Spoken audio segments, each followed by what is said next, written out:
अच्छे लोगों के साथ हमेशा बुरा क्यों होता है?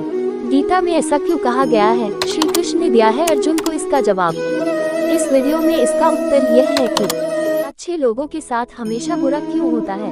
गीता में श्री कृष्ण ने दिया है अर्जुन को इसका जवाब। श्री कृष्ण ने अर्जुन को जवाब देते हुए समझाई है ये बात, लोगों को उनके कर्मों का फल हमेशा मिलता है। गीता सार, आपने महसूस किया होगा कि जो लोग अच्छे कर्म करते हैं वो परेशान रहते हैं, वहीं जो बुरे कर्म करते हैं लोगों को खुश रह रहे होते हैं। अच्छे कर्म करने वाले परेशान होते हैं कि आखिर उन्हें इतनी परीक्षा क्यों देनी पड़ रही है, जबकि जो अधर्म की राह में है वो खुश है और जिंदगी का लुत्फ उठा रहे हैं। अगर आपके मन में भी ये सवाल आया है तो आज हम आपको इसका जवाब देंगे। ये जवाब वो है जो भगवत गीता में लिखा है और श्री कृष्ण ने अर्जुन को दिया था।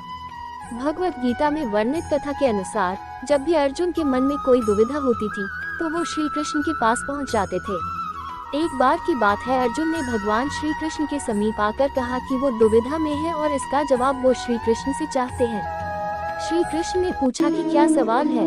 अर्जुन ने कहा, मुझे ये जानना है कि अच्छे लोगों के साथ हमेशा बुरा ही क्यों होता है, वहीं बुरे लोग खुशहाल दिखते हैं। अर्जुन के मुंह से ऐसी बातें सुनकर श्री कृष्ण मुस्कुराए और कहा, मनुष्य जैसा सोचता है और महसूस करता है वैसा कुछ नहीं होता है, बल्कि अज्ञानता की वजह से वो सच्चाई नहीं समझ पाता है।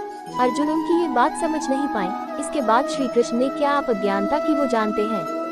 श्री कृष्ण ने अर्जुन से कहा, पार्थ, मैं तुम्हें एक कथा सुनाता हूँ, उसे सुनकर तुम समझ जाओगे कि हर प्राणी को उसके कर्म के अनुसार ही फल मिलता है। प्रकृति हर किसी को अपनी राह चुनने का मौका देती है।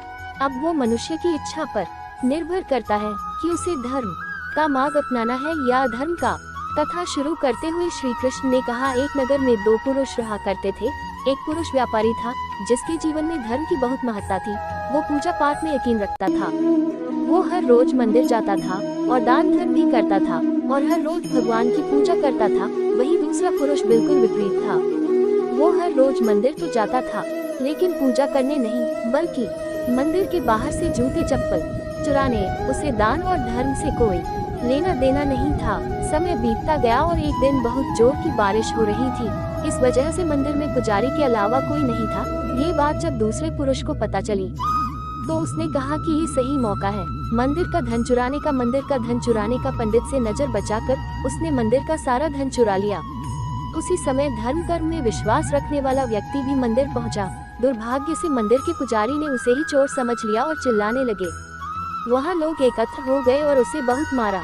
किसी तरह वो बचते बचाते वहां से निकला तो दुर्भाग्य ने उसका साथ वहां भी नहीं छोड़ा। मंदिर के बाहर वो एक गाड़ी से टकरा गया और घायल हो गया। फिर वो व्यापारी लंगड़ाते हुए घर जाने लगा तो रास्ते में उसकी मुलाकात उस पुरुष से हुई जिसने मंदिर से धन चुराया था। उसने कहा, आज तो मेरी किस्मत चमक गई, एक साथ इतना सारा धन मिल गया। ये सब देखकर उसे बहुत बुरा लगा और उसने अपने घर से भगवान की सारी तस्वीरें निकाल दी। कुछ सालों बाद दोनों पुरुषों की मृत्यु हो गई। मरने के बाद जब दोनों यमराज की सभा में पहुंचे और भले पुरुष ने दूसरे व्यक्ति को देखा तो उसे बहुत गुस्सा आया।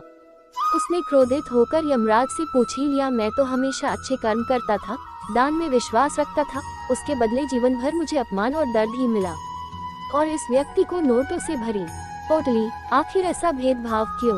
इस पर यमराज ने कहा, पुत्र, तुम गलत समझ रहे हो। जिस दिन तुम्हारी गाड़ी से टक्कर हुई थी वो दिन तुम्हारे जीवन का आखिरी दिन था, परंतु तुम्हारे अच्छे कर्मों की वजह से तुम्हारी मौत सिर्फ एक छोटी सी चोट में बदल गई। तुम इस दुष्ट व्यक्ति के बारे में जानना चाहते हो।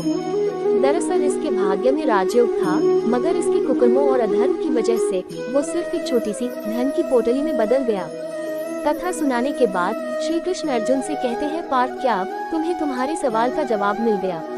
ऐसा सोचना कि भगवान तुम्हारे कर्मों को नजरअंदाज कर रहे हैं, ये बिल्कुल भी सत्य नहीं है। भगवान हमें कब क्या किस रूप में दे रहा है मनुष्य को समझ में नहीं आता है, मगर आप अच्छे कर्म करते रहें तो भगवान की कृपा हमेशा बनी रहती है। इसलिए अपने अच्छे कर्मों को बदलना नहीं चाहिए, क्योंकि उसका फल हमें इसी जीवन में मिलता है। इसलिए मनुष्य का फर्ज है कि वो हमेशा अच्छे कर्म करते रहें। यदि आपने इस चैनल को अभी तक सब्सक्राइब नहीं किया तो इस चैनल को सब्सक्राइब कर लो। आपको इस तरह के वीडियो इस चैनल पर मिलती ही रहेंगे।